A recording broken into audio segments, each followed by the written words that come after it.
Selamat malam pemirsa RRI Net, berjumpa kembali bersama kami RRI Merauke dalam obrolan budaya. Dan kali ini pendengar kita akan mengambil atau ngobrol bersama narasumber kita mengenai sagu. Ya, kalau pemirsa mengetahui sagu itu ada dalam kawasan Papua, ya. Tapi tak disangka-sangka ya Kak, dalam perkembangan zaman yang ada ini ada makanan kekinian yang akan kita simak dalam obrolan nanti. Dan juga kalau boleh dikatakan kalau dulu ya perkembangan zaman ini menentukan juga perkembangan makanan yang ada dalam olahan sagu yang ada. Untuk itu kita akan membahasnya dalam obrolan budaya kali ini dengan topik sagu dalam kehidupan masyarakat dulu dan kini. Ya, untuk itu sudah hadir dengan narasumber kita di malam hari ini. Terima kasih banyak keempat narasumber kita yang sudah hadir. Ya, yang pertama ada Bapak Yakobus Yatmob. Selamat malam, Pak. Baik, selamat malam untuk kita semua para pemirsa. Oke, kemudian ada Ibu Maya Famia Maria Bapaimu. Selamat malam, Ibu. Ya, selamat malam. Oke, selanjutnya ada Ibu Elvin Julianda Malakwar. Ya, selamat malam. Halo, selamat malam juga untuk kita semua. Oke, kemudian ada adik Eunike Oda Renjaan. Selamat malam, adik. Halo, selamat malam. Oke, ini kan kita membahas mengenai sagu dalam kehidupan masyarakat dulu dan kini. Ya, kalau keempat narasumber kita ini memang menyukai sagu sejak kapan ini? Ya, silakan Pak Yakobus. Ya, kalau untuk sagu ini memang sebelum kita lahir sudah ada. Sedangkan kami pengolahan sagu itu mulai dari tahun 2003 saya mulai kelola dengan secara alami gitu dari 2003. Tapi sering konsumsi sagu memang ya? Siap, memang Dari kecil. Ya, memang kalau dari kami dulu tuh belum ada nasi, kami memang konsumsi sagu dan makanan lokal lain. Memang makanan pokoknya ya. Ya, Oke, kalau Pak Yakobus melihat perkembangan sagu dari pengolahannya sendiri ya, dari pohon sagu sendiri sehingga menjadi tepung sagu ini, apakah memang ada perbedaan dari dulu hingga sekarang? Memang kalau perbedaan itu ada. Perbedaan dulu kami tokok dengan sekarang mesin. Kalau dulu tokok itu kita satu pohon bisa dapat 1 bulan baru dapat tepung sagu. Artinya bisa dapat semua kerja selesai. Nanti sampai dengan di 2007 saya buat mesin parut sagu. Itu kami tapi masih parut, belum rampas secara mesin pakai manual. Parutnya pakai mesin, sedangkan ramasnya manual. Itu 2 minggu baru bisa selesai diramas dalam 1 pohon itu. Berarti sangat membantu ya? Ya, memang sangat. Terus kalau dari yang mesin parut belum ramas, sekarang kalau sudah punya mesin yang sekarang dari 2018-19 itu baru kita kelola 1 hari dapat tepung. Begitu. Oke, saya ke Ibu Maya. Kalau dari Pak Yakobus ini dari kecil dan ini juga sudah merupakan makanan pokok. Kalau dari Ibu Maya sendiri? Iya, saya juga sama dari kecil sudah konsumsi sagu karena bapak saya orang Mapi, asli Papua, dan saya juga lama di kampung. Jadi sudah konsumsi sagu tuh sudah bertahun-tahun dari kecil. Iya, kalau konsumsi sagu dari kecil apakah memang sudah dibuat seperti ini? Iya, kalau untuk dulu dan sekarang memang ada perbedaan. Dulu tuh mungkin sagu kita dapat mungkin dibakar, mama bakar kita makan atau bikin papeda langsung kita bisa makan. Kalau sekarang ini mungkin sudah banyak, dia ada inovasi-inovasi baru yang mungkin UMKM ciptakan seperti yang ada sekarang di meja ini. Berarti perkembangan sagu ini ada inovasi terbaru ya, Iya. seiring perkembangan zaman yang ada. Benar. Oke, kalau Ibu Elvin sendiri, apakah sudah mengonsumsi sagu ini sejak dari kecil juga, seperti Ibu Maya dan juga Ibu Yakobus? Iya, kalau saya dari kecil karena emak saya orang sini, orang Marin. Jadi saya sudah mengkonsumsi sagu ini dari saya masih kecil. Jadi sampai besar ini saya mengolah dia menjadi cendol. Bagaimana cara punya kreatif? Kalau mau bilang sagu kan ada yang bikin dibakar, bikin kue, bikin tepung, ada bikin papeda. Ya saya punya inovasi sendiri lah, kreatif sendiri, menciptakan sebuah minuman yang terbuat dari bahan sagu. Oke, kalau adik Eunike gimana nih? Kalau untuk saya mungkin sedikit berbeda ya Kak dari kakak sama bapak sama ibu. Karena saya kan mau dibilang kelahiran 2004. Nah di situ kami sudah di zamannya sudah mau modern. Jadi kalau untuk konsumsi sagu saya tidak terlalu suka. Tapi kalau diolahnya dalam bentuk papeda baru suka. Tapi sebenarnya masih lihat tidak jenis sagu yang dibuat di zaman dulu, seperti kalau saya masih mendapatkan ini seperti sagu tempel. Jadi sagu itu cuma ditempel saja di wajan yang tanpa minyak dan lain sebagainya, kemudian cuma ditaburkan dengan gula biasa atau dengan gula merah atau mungkin dengan kelapa. Ini masih didapat atau tidak nih? Kalau itu masih didapat Kak. Tapi suka? Tidak terlalu suka. Oke, tapi kalau papeda Iya, kalau suka papeda ya? suka sekali. Menariknya papeda itu apa buat adik? Kalau menurut Eunike? saya papeda tuh yang pertama tuh kan banyak manfaatnya. Terus yang kedua suka karena dicampur sama ikan kuah kuning baru dimakan. Papeda itu lengkap ya, ada Iya, karbohidratnya, ada sayur mayurnya, proteinnya juga dari ikan ya. Oke, iya pemirsa RRI Net, dalam obrolan budaya ini kalau zaman dulu ya, kami di daerah Kabupaten Merauke mengenal bahwa ada pembuatan papeda. Nah, papeda kalau di zaman sekarang dari adik Eunike dan teman-teman dikemas dalam papeda instan. Nah, kalau dulu juga kita mengenal adalah sagu yang dibuat di pan atau panci dan juga ditempel. Itu cuma dibuat ditempel saja, kemudian ada kelapanya atau mungkin ada yang suka dengan manis, berarti bisa ditambahkan dengan gula pasir, gula biasa ataupun juga dengan gula merah. Kalau sekarang juga kalau dulu ya ada juga sagu yang dicampur dengan pisang, namun dibuat dalam suatu wadah yang bulat baru dibelah atau dipisah-pisahkan sesuai dengan selera yang ada. Kalau sekarang, zaman sekarang ada dibuat yang terbaru seperti bentuknya kayak donat. Ini dibuat oleh Ibu Maya, bisa dilihat sendiri. Dan juga ada terobosan baru, kalau kita mengenal cendol ini dibuatnya itu berbeda. Sekarang ada dalam kemasan cendol sagu. Oke, ini dibuat oleh Ibu Elvin.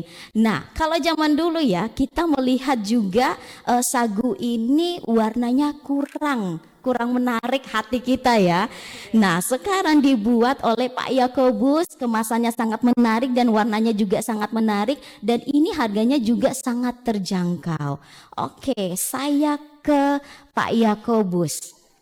Ya, untuk ide menarik perhatian dari para konsumen yang ada di Kabupaten Merauke ataupun di luar Kabupaten Merauke, menuntut perkembangan zaman yang ada. Ini bagaimana Bapak Yakobus mungkin juga dengan teman-teman yang lain membuat terobosan baru, ada hal yang unik yang menarik perhatian sehingga sagu ini menarik perhatian masyarakat yang ada.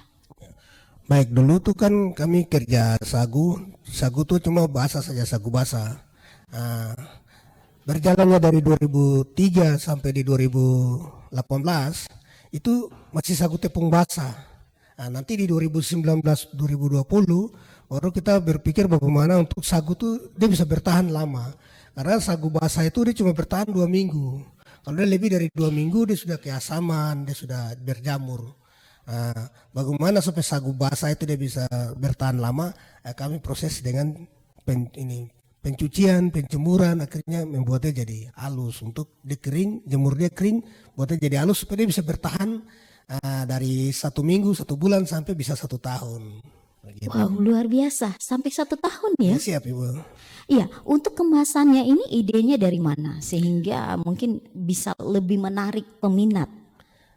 Ya kalau memang proses dia punya kemasan juga ini ada 3 tahap. Dari tahap yang biasa, terus ada tahap yang satu lagi itu tahap bungkus begini. Ini sudah tahap yang sudah tahap ketiga.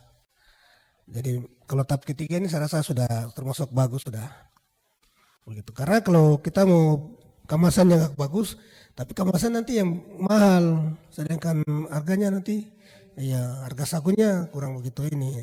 Karena kebanyakan yang kita pesan plastik ini saja, kalau di Merokes ini sudah 7.000, itu baru plastik 5.000, tempel stikernya 2.000 jadi 7.000. Nah, kalau kita pesan banyak tapi dari luar, depo harga kan cuma 3.000.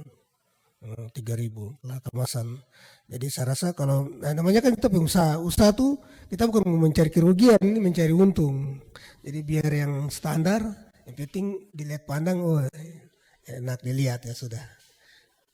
Iya, kalau untuk pohon sagunya sendiri untuk di tahun 2025 ini seperti apa? Apakah memang masih sangat banyak atau sudah jarang untuk ditemui dan susah sekali? Ya memang untuk kita di pesisir Kalimaro nih mulai dari kampung Kamangi sampai di Turai Rambo itu ada 201 hektar. Nah, khusus untuk sak kelola di Kampung Tambat itu ada 17 hektar. Nah, tapi hanya kalau itu baru yang sak kelola itu cuma untuk 1 hari 3 pohon, itu sangat kurang. Nah, kalau ke depan ada mesin yang besar bisa kelola 1 hari 15 sampai 30 pohon, itu hutan yang 201 hektar itu akan kurang. Memang harus ada penanaman baru. Harus ada penanaman baru. Penanaman baru itu kembali lagi dari setiap kampung, terus distrik atau kabupaten atau provinsi yang harus beda program seperti yang sekarang padi begitu. Baru bisa. Iya, kalau Pak Yogubus melihat untuk perkembangan pohon sagu sendiri ini kan memang kalau boleh dikatakan untuk pohon sagunya sendiri ini jumlahnya akan berkurang seiring berkembang juga ya peminat sagu. Sagu sendiri ini sangat banyak sekali, apalagi kalau mau dibilang sekarang UMKM untuk mengolah sagu ini menjadi ya bahan makanan yang variannya sangat berbeda dan bermacam-macam ini sangat banyak. Nah, untuk perkembangan ini Bapak melihat dari zaman ke zaman, apakah memang pohon sagu ini masyarakat terus menjaganya atau seperti apa nih Pak? Memang kalau yang sekarang ini sudah sangat kurang pohon sagu. Jadi harus di setiap kampung atau setiap dusun yang ada harus ada penanaman baru, penanaman sagu di setiap kampung, distrik itu harus ada. Apalagi untuk di 4 kabupaten ini memang sagu sudah kurang. Yang saya kemarin berangkat ke Jayapura, ke Bovendigul, Asmat dan Mapi itu sudah memang, apalagi kita di Merauke kurang sekali. Jadi harus untuk 4 kabupaten atau khususnya kita di Merauke ini ya harus ada penanaman kembali setiap kampung, mungkin ada 10 hektar yang harus kita tanam kembali sagu tuh. Iya, tadi Bapak sampaikan ya kalau dari awal ini kan untuk pembuatan kalau dulu memerlukan waktu bisa 1 bulan dan sekarang dipermudahkan setengahnya berarti 2 minggu ya. Nah, bisa tidak diceritakan proses pembuatan sagunya ini secara masih kalau dulu tradisional ini seperti apa dan sekarang kalau menggunakan alat seperti apa dan juga mungkin dari proses penebangan dulu nih sampai jadi tepung sagunya ini seperti apa? Kalau kita dulu tuh kan proses penebangan sagu tuh manual itu biasa kami tidur di rusun, sebelum penebangan itu kita pembersihan dulu, pembersihan 3 hari. 3 hari pembersihan, hari yang keempat baru pentebang. Habis tebang mungkin habis tebang 1, habis tebang hari yang berikut itu kita sudah harus belah, pangkur, tokok terus panggur. Jadi untuk 1 bulan itu kita kerja 1 pohon itu 1 bulan baru dapat hasil. Nanti di 2007 buat mesin parut sagu yang manual itu kita 2 minggu. 2 minggu. Jadi dari proses dari hutan itu 3 hari, dia sampai di tempat 5 hari, terus 1 minggu tuh habis untuk proses ini. Ramasnya 1 minggu, jadi habisnya 2 minggu. Kalau sudah di 2019, 18-19 itu sudah ada bantuan mesin dari pemerintahan pusat Provinsi Papua Selatan, Provinsi Papua ke Provinsi Papua Selatan sini, Merauke sini. Itu kami bekerja sekarang 1 hari itu 3 pohon. Itu sudah bisa jadi. Tapi untuk 3 pohon itu prosesnya 3 hari baru dapat jadi tepung. Tapi proses selesai kerja dari kuliti, parut sampai kita ramas itu 1 hari. Nanti hari yang kedua itu proses pencucian, press, jemur, baru itu jemur. Hari yang ketiga tuh baru kita proses penepung begitu. Iya, kalau zaman dulu kan pembuatan ini dari penebangan pohon sampai jadi tepung sagu ini memang langsung, mohon maaf ya, langsung di hutan atau di tempat yang ada. Nah, kalau sekarang kalau menggunakan alat, apakah alatnya dibawa ke sana atau memang bahannya langsung dibawakan ke suatu tempat seperti itu, Pak? Ya, memang kalau yang dulu itu kita pergi mencari di hutan baru potong. Kalau sekarang tidak, kita sudah kerjasama dengan petani sagu. Jadi petani sagu dia sudah datang lihat kalau sudah stoknya di tempat sudah kurang, dia langsung pergi potong 5-20 pohon. Nah, dia sudah potong, tinggal datang lapor bahwa oh sudah sagunya sudah ada. Nah, jadi kita tinggal bayar langsung kasih naik dan kerja. Berarti lebih dipermudah selain alat ada petani sagunya juga ya, Pak? Iya, sekarang sudah ada petani sagu. Oke, kalau Bapak apakah mengetahui untuk petani sagu di wilayah Kabupaten Merauke ini apakah sangat banyak atau masih dikategorikan sedikit? Memang kalau untuk petani sagu banyak, hanya yang kita mau produksi ini yang agak terlambat, kurang, jadi akhirnya stok sagunya kurang juga. Kalau petani sagu banyak, karena kita di daerah distrik Tanah Miring itu batas dari Kampung Tamangi sampai di Eram Senayu, itu 5 kampung itu sudah memang punya petani sagu banyak.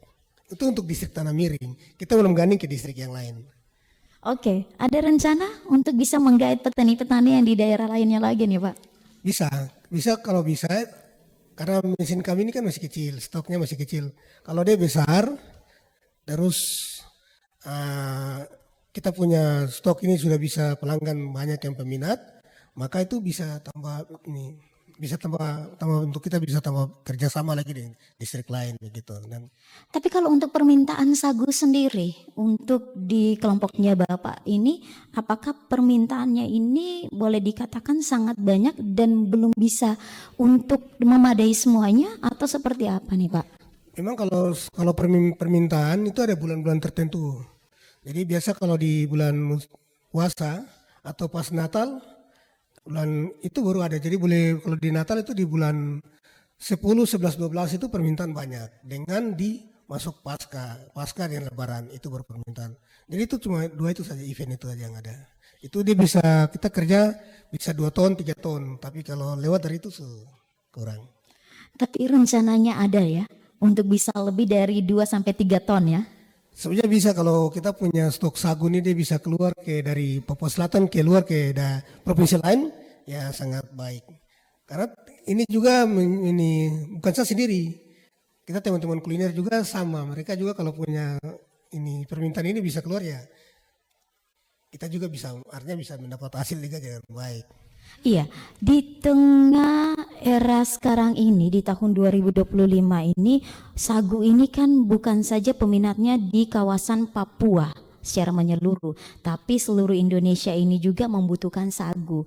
Nah, kalau Bapak tadi sampaikan bahwa terkendala masalahnya sagu, pohon sagunya sendiri dan juga alat yang ada.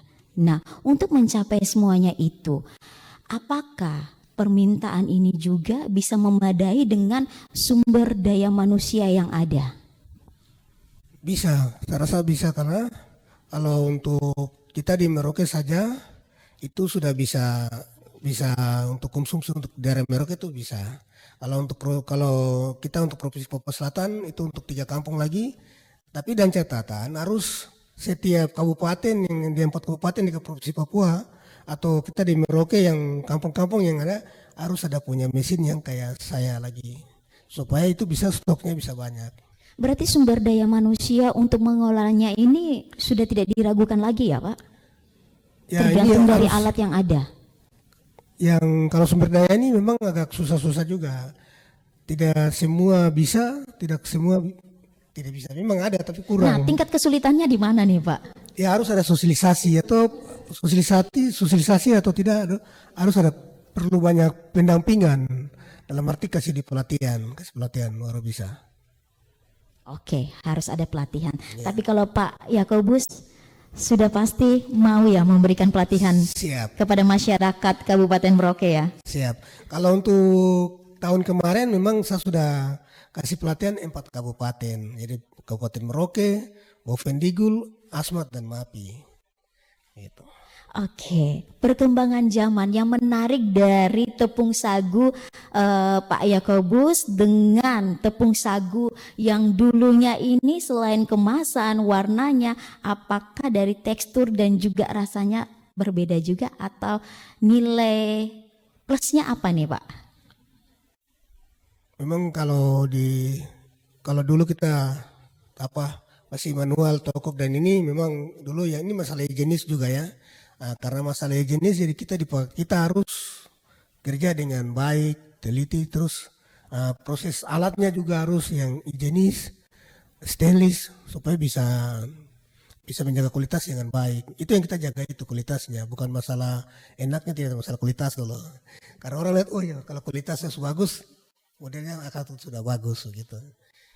Oke, kualitasnya ya. Oke, ya saya beralih ke Ibu Maya. Nah, kalau kita sudah mendengarkan ya penyampaian dari Pak Yakobus bagaimana prosesnya. Nah, ini juga membutuhkan waktu yang lama. Kalau pembuatan sagu pisang ini apakah juga memerlukan waktu yang lama nih, Bu? Apakah ada perbedaannya juga di zaman dulu, prosesnya seperti apa, membutuhkan waktu berapa lama kalau dulu ya? Dan juga kalau sekarang apakah lebih instan nih, Bu? Gimana? Baik, terima kasih.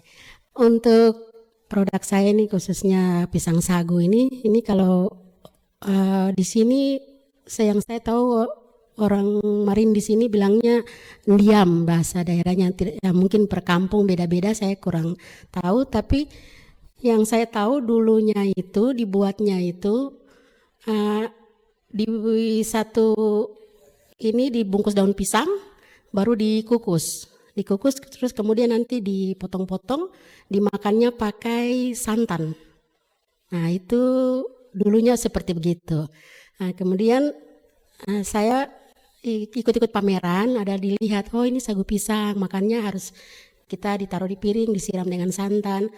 Nah, kemudian saya pikir-pikir, coba saya buatnya seperti kue. Ya berpikiran sendiri begitu, bikin seperti kue, terus ditambah topping. Jadi ini sebenarnya bisa pakai topping keju, bisa pakai coklat. Cuma yang saya bawa ini original. Nah dari situ saya coba terus untuk ikuti satu event begitu, ternyata peminatnya ada. Lebih ke tradisionalnya dulunya makannya dengan santan, ini sudah santannya dicampur, pisangnya jadi satu, kemudian dikukus. Jadi mungkin perbedaannya di situ dengan produk yang saya punya ini. Jadi ya puji Tuhan kalau ini sudah yang biasa pesan, khususnya dari dinas, mungkin dari dinas terkait itu kami dari Perindakop, kebetulan kami pendampingan juga buat saya sendiri, Perindakop yang provinsi, mereka selalu ada snack, pisang sagu dari saya ini yang diminta. Oh ya, berarti ini idenya semuanya dari Ibu ya? Iya, kalau untuk produk saya ini saya sendiri yang inovasi sendiri. Karena saya pikir mungkin anak-anak muda, kembali ke anak-anak muda, mereka kan agak kurang suka dengan sagu. Anak-anak muda sekarang, saya punya anak di rumah saja kurang suka sagu, Pak Peda juga tidak suka. Tapi kalau setelah dibuat Setelah dibikin begini, iya Ma, ternyata enak ya. Kasih kejunya banyak, diminta pakai topping begitu. Nah ini kan kalau anak muda nih Bu. Nah lidah-lidah orang tua ya, mohon maaf ya, orang tua ini kan agak berbeda, maunya yang original, maunya kayak kenapa tidak rasanya kayak dulu. Nah apakah memang juga ada komplain ketika mungkin ibu memakai keju, coklat dan lain-lainnya ini? Iya, kalau untuk itu permintaan. Nah, itu ada original, saya siapkan juga dia punya fla atau santannya. Jadi kalau memang senang dengan yang dulu, bisa saya buat, tapi tetap tampilannya seperti begini. Saya tidak bisa kembali ke dulu lagi karena ini saya punya inovasi sendiri. Tapi gitu. seandainya kalau ada permintaan untuk dibuatkan ke zaman dulu lagi bentuknya ini, gimana nih Bu? Iya, itu sempat pernah itu saya dengan teman itu mereka minta itu agak banyak. Itu kebetulan mereka mau basar. Nah, itu mintanya memang seperti begitu, harus seperti begitu dipotong. Jadi itu saya dengan teman bikin, dia separuh, saya separuh, itu kita pernah 1 kali. Itu dibuat seperti begitu. Jadi sama seperti dulu, dibuat dengan santannya terpisah. Begitu, itu pernah. Sebenarnya kalau mau dilihat prosesnya ini apakah sama untuk membuat pisang sagu atau sagu pisang ya? Ini sama-sama saja ya. Ya, prosesnya apakah lebih membutuhkan waktu yang lebih lama yang mana nih Bu? Atau sama-sama saja nih Kalau untuk waktunya? waktunya saya pikir sama saja, mungkin perbedaannya dulu tuh mereka bungkus dengan pisang, daun pisang dibungkus baru dikukus. Kalau sekarang kami sudah lebih ke modern dengan cup-cup sendiri yang mangkok-mangkok itu baru kami buka. Kalau dulu kan mereka bungkus dengan daun pisang baru dikukus. Jadi prosesnya dikukus itu sama, waktunya juga saya pikir sama. Ya, kalau dari Ibu Maya sendiri melihat yang zaman dulu dengan zaman sekarang, Ibu lebih memilih yang mana nih? Yang lebih instan apa yang sekarang nih? Iya, kalau ikut lidah sekarang saya lebih memilih yang sekarang. Yang Ya, sekarang ya? karena kalau yang sekarang mungkin ada pakai dia punya tambahan seperti mentega sedikit, gula merah. Kalau dulu kan betul-betul original sagu dan pisang saja, flanya itu santan. Untuk membuat ini awalnya ada kesulitan tidak Bu? Atau memang resepnya juga dari turun-temurun ini? Iya, kalau awalnya kalau kesulitannya itu mungkin di tekstur. Nah, teksturnya tuh pertama bikin ini kok dia agak keras ya. Ini dia ini di mana? Jadi cari dia punya slak-slaknya. Ini apa ini timbang? Akhirnya saya putuskan timbang. Nah, coba timbang. Oh ternyata ini harus kasih kurangi sagunya, jangan terlalu banyak.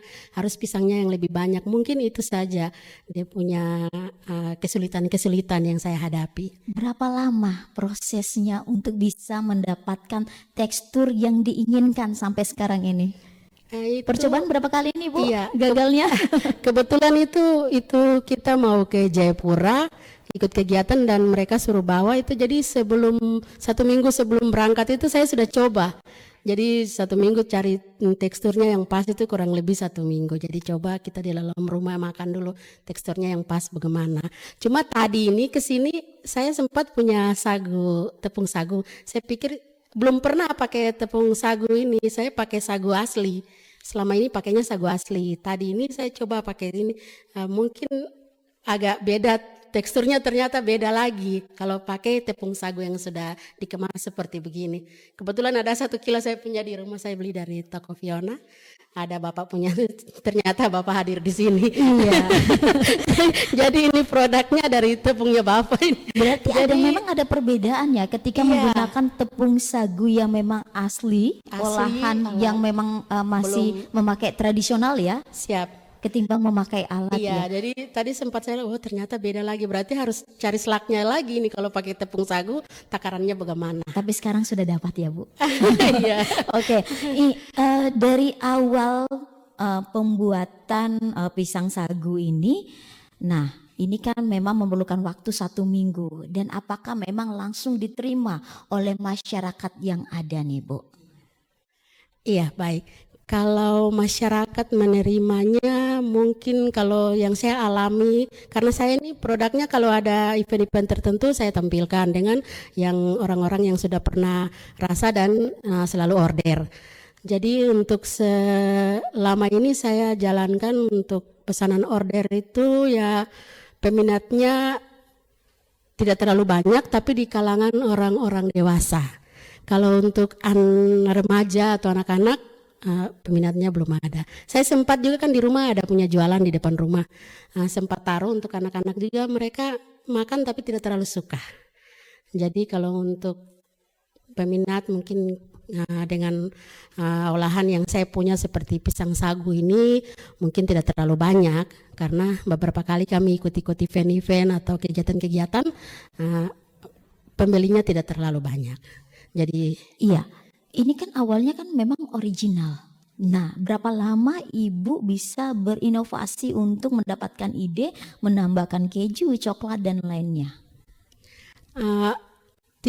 saat saya mau membuat sagu pisang ini memakai topping dan lain itu tidak ini langsung di ide saja. Saya coba. Jadi tidak pikir berapa lama langsung. Jadi langsung pulang dicoba terus dikasih pakai ini topping, oh ternyata enak juga. Nah, jadi tidak memerlukan waktu lama, langsung ide langsung bikin langsung jadi. Nah, kalau mungkin original, mungkin orang awam yang belum mengenal makanan sagu mungkin agak rasa lain ya. Nah, bagaimana kalau ditambahkan topping? Ini kan akan sangat menarik kemasannya ya. Nah, apakah para pemuda-pemudi generasi sekarang ini lebih tertarik ketika banyak macam topping yang ada nih, Bu? Ya, jadi untuk topping ini mungkin lebih ke anak-anak muda, anak-anak remaja. Jadi mungkin ini ada sagu pisang yang ada toppingnya, ada ini. Jadi kebetulan ada anak-anak keponakan-keponakan saya sempat kasih untuk mereka rasa, ternyata enak kalau dipakai topping. Nah, tapi ada yang bilang maunya agak kenyal, maunya. Jadi tekstur sagu ini kita harus tahu dia kenyalnya seperti apa, airnya jangan terlalu banyak. Jadi itu mungkin kendala-kendala. Tapi kalau dari rasa mereka suka kalau pakai topping coklat atau keju begitu. Nah, salah satu kendala tadi Ibu sudah sampaikan. Namun apakah ada kendala yang paling utama yang Ibu rasakan ketika mungkin dari awal ya pembuatan sampai sekarang di tahun 2025 ini? Iya. Kalau kendalanya mungkin dari tadi saya bilang mungkin konsumennya itu, mereka ada yang suka tapi ada yang kurang suka dengan tekstur. Jadi kalau sudah rasa mereka harus konfirmasi lagi, Ibu kita mau agak begini, teksturnya jangan sagunya jangan terlalu kebanyakan. Mungkin itu saja kendala-kendala dari konsumen sendiri, karena ini produknya saya tidak pajang atau jual setiap hari, hanya menerima pesanan. Oke, menerima pesanan dan juga ada request ya. Iya, benar. Dari pelanggan yang ada dan harus dibuatkan sesuai dengan permintaan ya. Itu salah satu kendalanya di situ. Oke, sebenarnya yang paling banyak minat ini apakah original atau yang memakai topping nih, Bu? Kalau secara keseluruhan. Iya, keseluruhannya memakai topping. Mereka lebih suka memakai topping karena Topping mungkin apa yang paling digemari di yang Kabupaten Merauke? kalau yang biasa pesan lebih ke keju, topping keju mungkin karena ada asin-asinnya itu. Jadi selama ini kurang lebih 1 tahun ini banyak yang mau pakai keju. Jadi kalau untuk toppingnya itu biasa beda harga dengan yang original. Begitu itu. Iya, baik. Saya mungkin ke Kakak Elvin. Oke, Kakak Elvin ini ya pembuat cendol dari sagu. Iya. Oke, Kak Elvin ini idenya dari mana nih? Saya baru tahu loh ada cendol dari sagu ini. Kalau soal idenya itu saya kreatif sendiri. Saya kan juga kebetulan saya juga indra usaha. Dulu sebelum ada cendol ini ya, saya dulu jualan makanan, kue, nasi-nasi kotak, gorengan, es campur. Tapi saya punya inovasi sendiri lah, kreatif sendiri. Coba bikin cendol terbuat dari sagu. Ya kalau mau dibilang ya papeda lah. Jadi saya coba ini itu 1 bulan juga sih saya coba. Bagaimana takaran tepung, airnya tidak boleh terlalu banyak air. Nanti cendolnya jadi cair. Kalau terlalu sedikit jadi padat. Iya, berarti memerlukan waktu 1 bulan ini lama juga ya ketimbang Iya, Kak. Ibu Maya seminggu saja ya. Ini kira-kira terkendala karena tekstur dari tepung sagunya atau memang dari Kak Elvin belum terbiasa mengolah sagu menjadi cendol? Kalau mau dibilang karena saya waktu kan baru pertama ya Kak, baru pertama mencoba. Jadi itu saya akan memakan waktu 1 bulan. Bagaimana saya harus yang tadi sebelum saya bilang Kakak tuh masak dia, teknikan air dan tepungnya, Nah, takarannya. sekalian aja dijelaskan cara pembuatannya ini seperti apa. Oke, mula-mula apa yang harus disediakan sampai menjadi cendol yang sangat menarik dan juga sangat segar, enak dinikmati. Boleh ya. Kalau mau bilang cendol ini kan terutama dari bahan sagu ya, dari tepung sagu. Ada tepung tertentu lagi. terus air, sama gula, sama pakai sedikit pewarna. Jadi kan cendolnya kan warnanya warna hijau. Kalau mau dibilang kalau papeda kan coklat putih, ini karena cendol jadi saya pakai pewarna. Habis masak dia diaduk, ya itu juga kita masak juga tuh bukan langsung masak langsung kita cetak, tidak. Kita lihat dulu teksturnya dulu. Teksturnya tunggu dulu sampai dia mengkilat dia punya jatuh. Kalau kita angkat dia aduk dia jatuhnya jatuh macam terus begitu. Jadi dibuatnya ini seperti kayak kita membuat papeda ya? Iya, papeda. Oke. Teksturnya apakah agak encer atau dia harus lebih padat? Tidak terlalu padat, tidak terlalu kental Kak. Karena kan habis dimasak kan saya cetak dia lagi. Cetak baru disaring. Oke. Nah, ini kan memerlukan waktu kurang lebih 1 bulan. Ketika 1 bulan itu dipromosikan, apakah langsung diterima oleh lidah masyarakat Kabupaten Merauke? Oh, kalau itu puji Tuhan Kak. Puji Tuhan dari pertama muncul sampai sekarang. Sampai terkenal di mana-mana, sampai saya kirim ke luar-luar pulau lah, ke Jayapura. Cara ke kirimnya Edi. gimana nih Kak? Oh, Dalam kemasan atau memang sudah langsung dengan produknya seperti ini? seperti begini Kak. Jadi Oke. saya pak dia di karton. Mm-mm.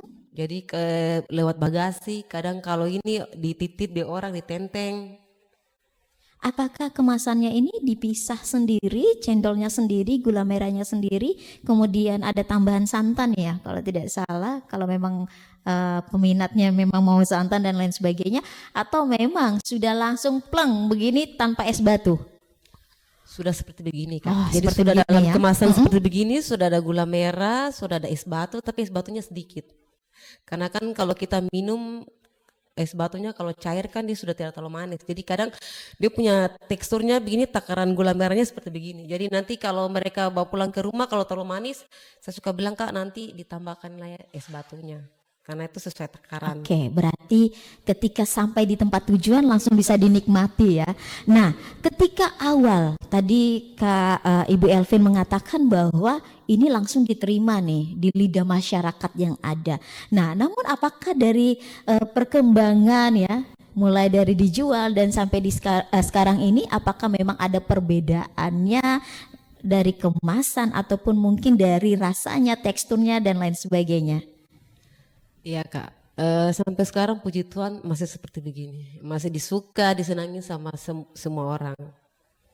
Oke, mungkin bisa dijelaskan juga kira-kira perbedaan cendol sagu ini dengan cendol-cendol yang lainnya ini seperti apa, rasanya juga seperti apa, karena saya belum pernah mencobanya nih. Silakan Kak Elvin.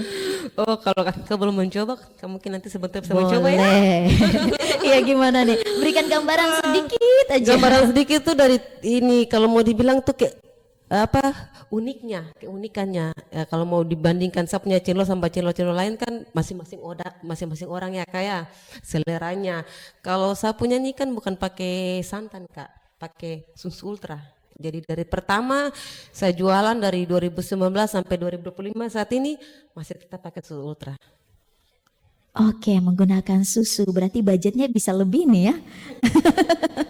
Iya, harga satuannya seperti apa nih Kak? Diterima juga di kalangan masyarakat tidak untuk harganya? Oh Kakak, kalau harganya tuh puji Tuhan masih diterima.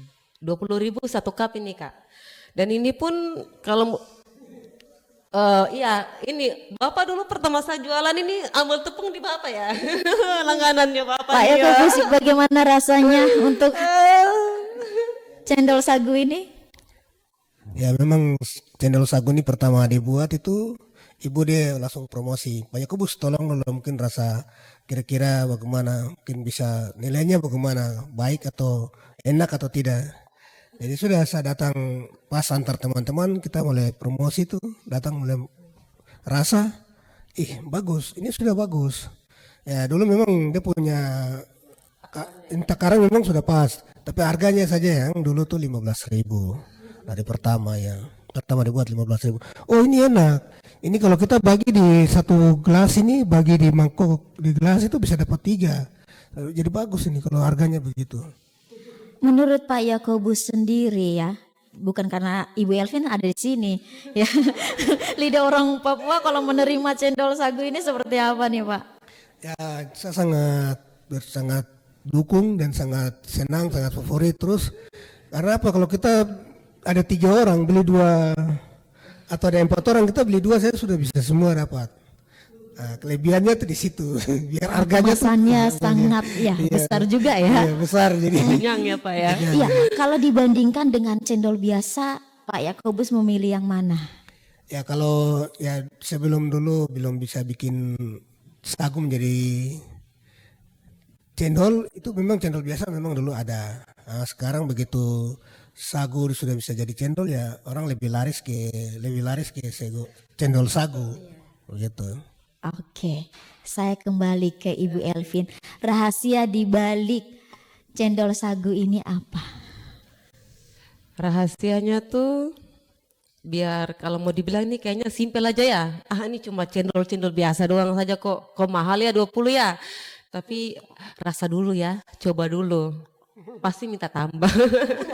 Oke. Jadi biarpun begini juga Kak 5 gelas begini saja 100.000 loh. Dibandingkan saja kalau satu hari saya jualannya 25 gelas. Oke. Adik Eunike tertarik tidak? Kan bilang tidak suka sagu nih, sukanya papeda saja. Tertarik tidak melihat kemasannya seperti ini, tertarik tidak? Kalau saya sih sangat tertarik ya Kak, karena suka makan cendol, tapi saat ini saya baru tahu kalau ada cendol sagu. Oh baru tahu ya. Iya, baru tahu. Oke. Nanti berarti bisa dipromosikan kepada teman-teman juga Boleh, ya. Kak.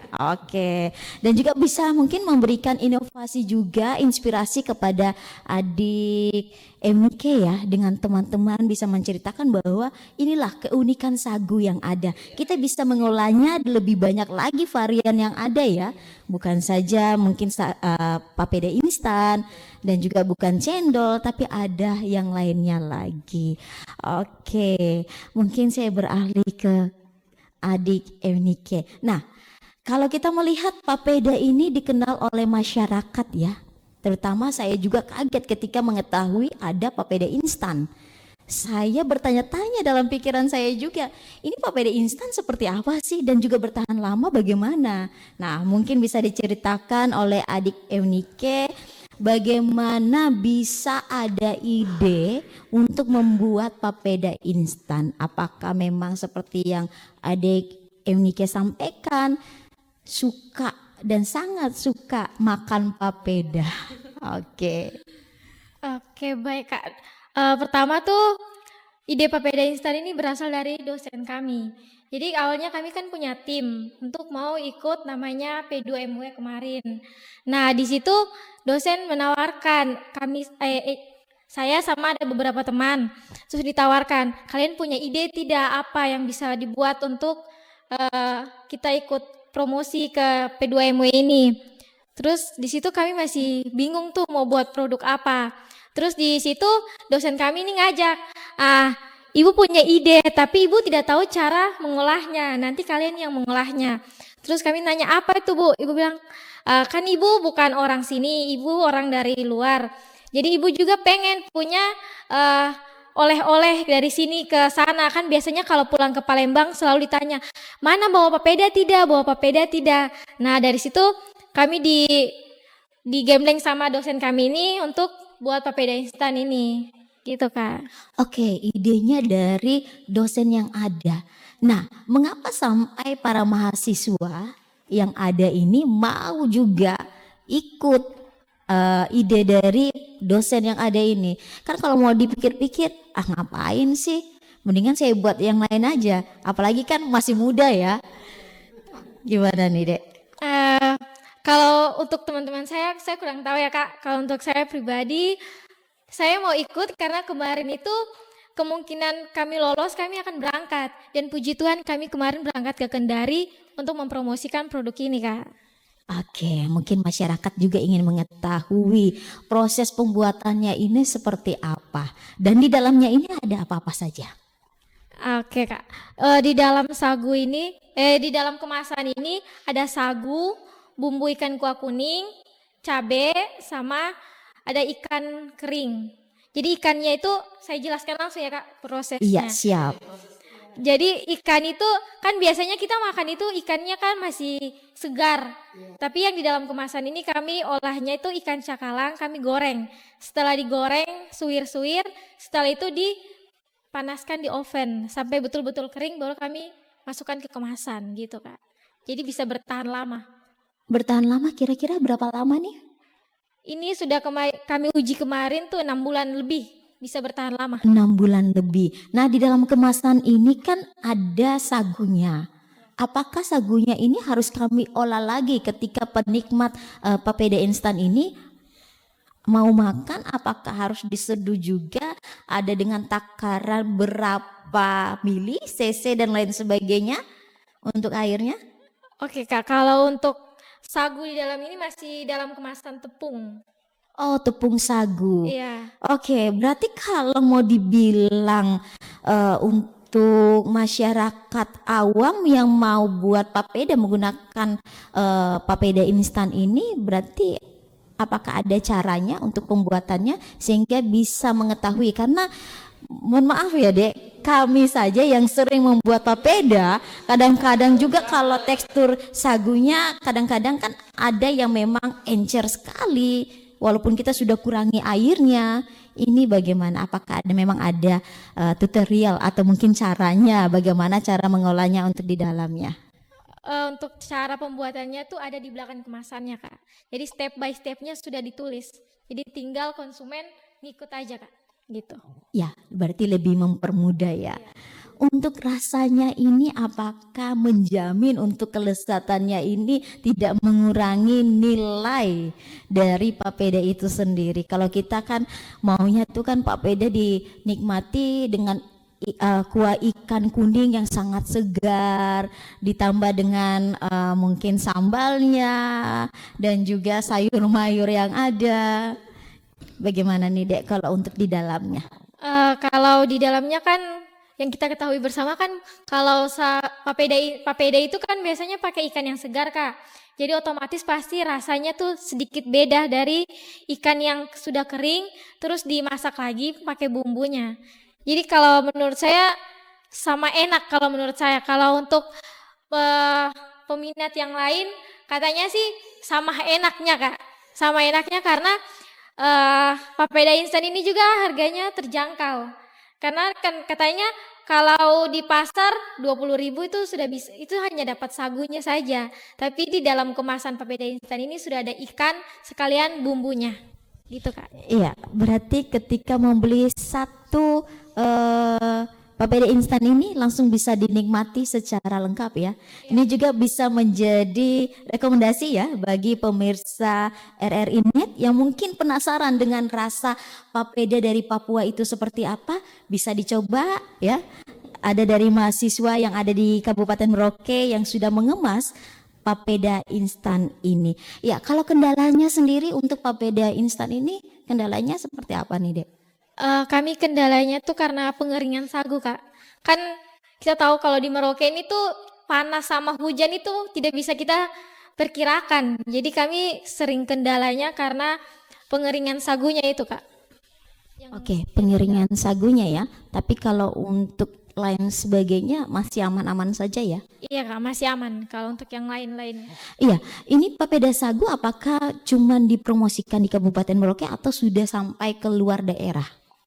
Kalau untuk promosinya kami punya cabang di Bandung sama di Surabaya Kak.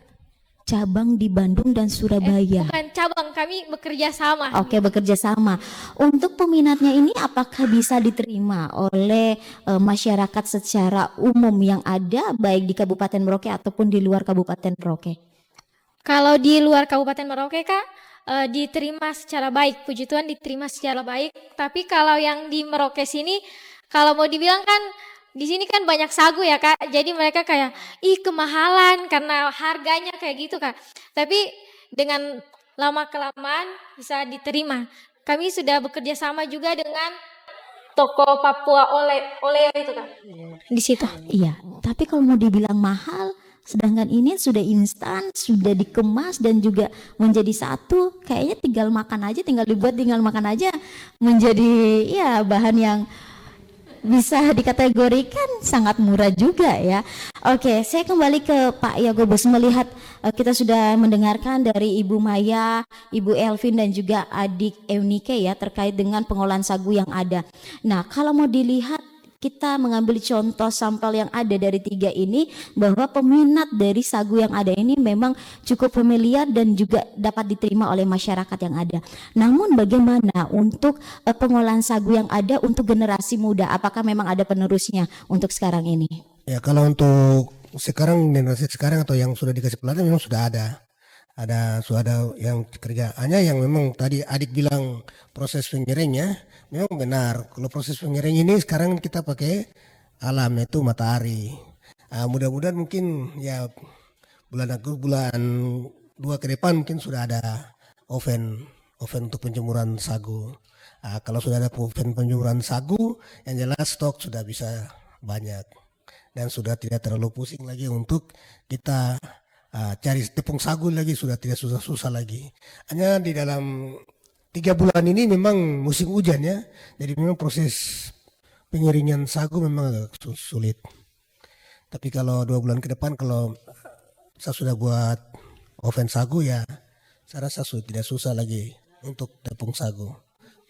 Iya, baik.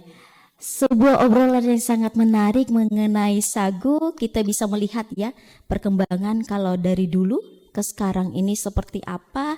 Dan saya ucapkan terima kasih kepada keempat narasumber kita yang sudah bersedia berbagi pengalamannya ya dalam mengolah sagu yang ada, sehingga bisa memberikan wawasan juga kepada pemirsa RRI Net. Ya, boleh dikatakan bahwa sagu ini sangat dicintai oleh masyarakat yang ada. Oke, terima kasih untuk keempat narasumber kita. Mungkin di lain kesempatan lagi ya kita bisa berbincang lagi. Iya, pemirsa RRI Net, sungguh menarik ya menelusuri jejak sagu dalam kehidupan masyarakat baik dulu maupun sekarang. Kita telah melihat bagaimana sagu bukan hanya sekedar makanan saja, melainkan juga bagian yang tak terpisahkan dari identitas dan juga kearifan lokal yang ada. Nah, semoga perbincangan kita dalam obrolan budaya kali ini membuka wawasan kita semua akan kekayaan budaya dan juga pangan Nusantara. Mari teruskan lestarikan dan apresiasi sagu sebagai warisan yang berharga bagi kehidupan kita dan juga bagi budaya yang ada. Baik pemirsa RRI Net, saya Desi Ratnawati mewakili seluruh tim kerja RRI Merauke mengucapkan terima kasih atas kebersamaan Anda dan kita akan jumpa lagi di lain kesempatan.